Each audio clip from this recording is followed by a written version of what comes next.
Understanding Nitish Kumar Reddy's Influence on Politics, Introduction.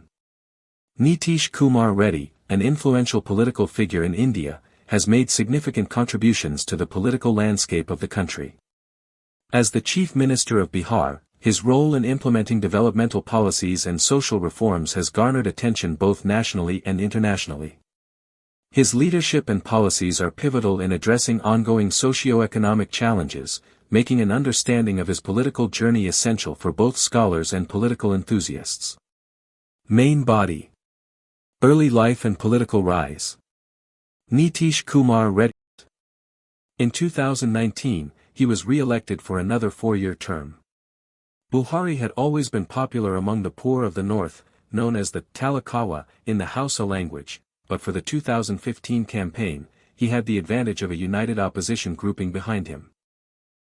Many of those who supported him thought his military background and disciplinarian credentials were what the country needed to get to grips with the Islamist insurgency in the north.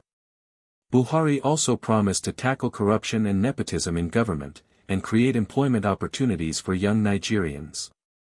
But his time in office coincided with a slump in global oil prices and the country's worst economic crisis in decades.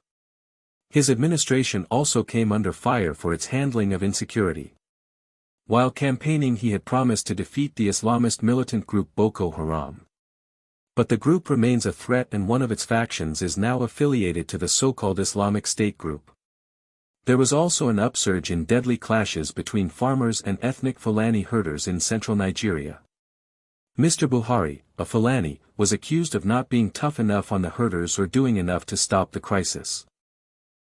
The activities of so-called bandits in the northwestern part of the country saw the abduction of hundreds of secondary school students. Under his watch, armed forces were accused of human rights abuses, like opening fire on anti-police brutality protesters at the Lekki tollgate in Lagos in October 2020. By 1978, Buhari, then a colonel, had returned to being a military commander. His tough stance in 1983, when some Nigerian islands were annexed in Lake Chad by Chadian soldiers, is still remembered in the northeast, after he blockaded the area and drove off the invaders.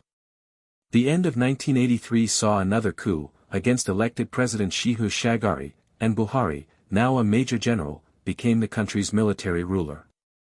By his own account, he was not one of the plotters but was installed, and subsequently discarded, by those who held the real power and needed a figurehead.